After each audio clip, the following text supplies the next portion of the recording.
Colleen Macklin. Colleen is a fabulous designer. She is a faculty at the Parsons New School of Design for many, many years.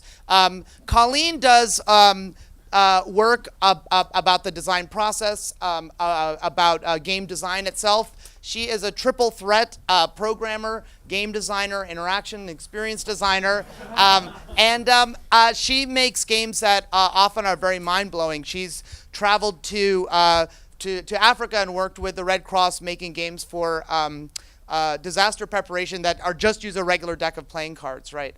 Or she's, what? Just sports. Right, or big urban games where people are rushing around cities doing site-specific work, learning about the history of activism in that particular locale. So we couldn't think of a better person, a more sparkling conversationalist and dynamic thinker to help us think about what we've been through the last 2.5 days. So without further ado, I leave you with Colleen Macklin, ladies and gentlemen.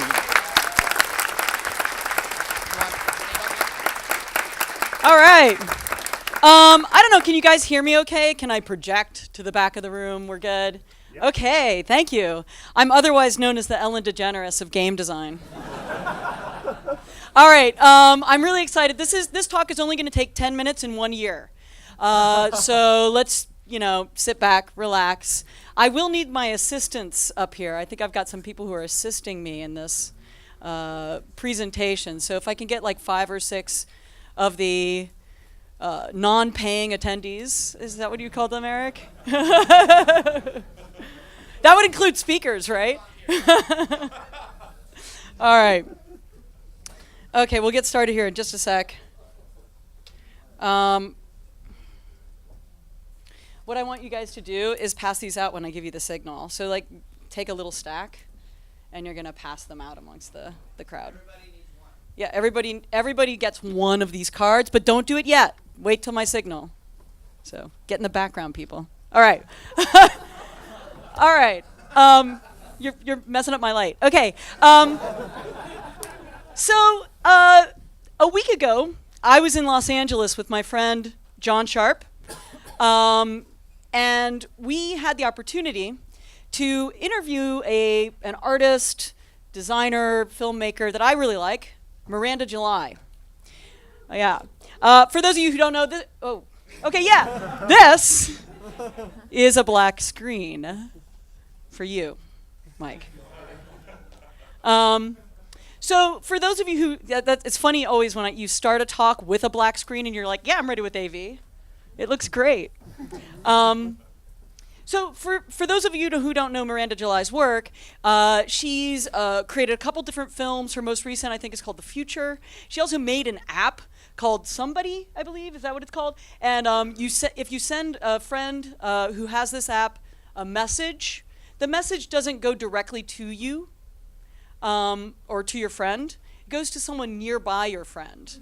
And then they have to go find your friend and give them that message. So basically she's generating these awkward scenes between real people or in her films between people in the film. So she said something that opened my eyes to something I've spent a kind of lifetime trying to figure out, and the last 2 days also.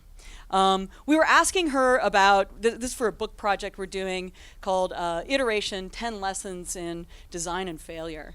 And we were asking her about failure and awkwardness as she depicts in her films.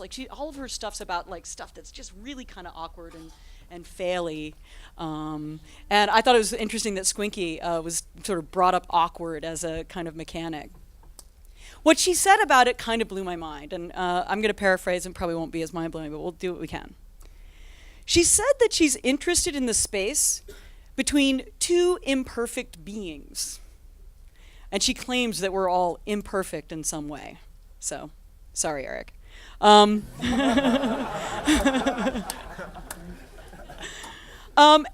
all of our imperfections are slightly different, right? Like snowflakes. They're particular and peculiar in their own way.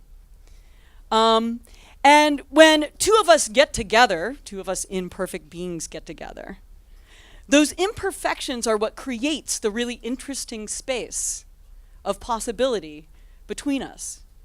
it's kind of like if you take two pieces from a puzzle and they don't fit, but they create a negative space and a shape that's different each time, right? And so what we're doing, and I feel like what we've been talking about over the last couple of days, is this idea that we're building these sort of things to fill those spaces, right? Games. But that those games, too, are kind of these imperfect, peculiar beings that create, when they encounter another imperfect being, these interesting and different sort of spaces. So it's in the negative space between these things, that the kind of possibilities emerge, and sort of where the universe is, right? So this summary is kind of like that. I'm one of those imperfect beings. I've got good hair. Some people have called it perfect. Thank you. I'm a little more imperfect today than most days. This was me about 14 hours ago. And drinking a whole bottle of wine oneself before you're supposed to give a talk at the end of the conference while writing it live during the conference is one of those things that I wouldn't recommend for most people. So how to come up with a lucid, sort of tidy summary of the cornucopia of ideas, the sort of mess of ideas, and the scales. I mean, what really impressed me is that we're talking about micro, macro, minimalist, and maximalist approaches that we've been awash in the last 48 hours. Well, my solution was basically to just kind of sit and actually pay attention, which at a lot of conferences I'm not sure I can claim I do that well, and take lots of notes. And then when I looked at my notes, I realized that each one was sort of like this little fragmented sentence. We can take that picture off. Fragmented sentence. But then as I looked closer, the little ideas in these sentences kind of opened up to bigger ideas, especially as time passed and alcohol was ingested, or other perspectives from other participants kind of came into play. I started reading back to the earlier notes, and like they meant something completely different. Frank Lance said at the beginning of the conference, game design is about discovering and focusing attention on a corner of the real world and finding that inside there's a buzzing hive of bees. And I loved that image and that analogy. And a lot of people say that bees seem kind of super coordinated and homogenous, and they all kind of like, they're all workers doing the same thing. But when you think about it, like, how do they figure out how to find flowers and stuff? How do they fly? Why do they have stingers in the first place? I don't quite understand that, and I don't know. But I'm sure if we investigate these things more closely, we'll begin to see that there's a lot more complication than there might seem to be. It's not as minimal as we believe. So the space between what the speakers actually said, how my brain processed it, then transcribed it, and kind of rewrote it again, is something that I'm going to give to you guys as a special gift here at the end of the conference. There's something new that emerges from that space, right? That cognitive dissonance as we're trying to figure out our own game design problems and listening to other people's and finding those sort of interesting yet always incompatible puzzle pieces and trying to put them together. So this is us. Our games are these imperfect beings, and with each peculiar imperfection, this is the universe in a lot of ways. It's that corner, that buzzing hive. So you might say, okay, how is this a summary, and how am I gonna apply this to my practice? Well, I've got just the thing. I've got takeaways. We all know how important takeaways are, right? So you'll be relieved to know that I stayed up really late last night, and during lunch I kind of worked away, and I have actually handcrafted 200 separate and individual takeaways for each one of you to have. And now what I want you to do is we can go ahead and start passing them out. These are actual kind of words as I've interpreted them from over the course of the last 2.5 days. It's what I thought was significant. Some of them are kind of banal ideas. Some of them are really intensely amazing ideas. But all of them are ideas that if you take that card and put it in your bag or your wallet or whatever you have, hold on to it for a year, bring it out every once in a while and take a look at it. Next practice, come back, right? And I'd like to hear what you think about the takeaway that you were given. Because it's that time, right? Calendar time we were talking about, where the imperfection of memory and also us, we're always changing, we're constantly dynamic, that over time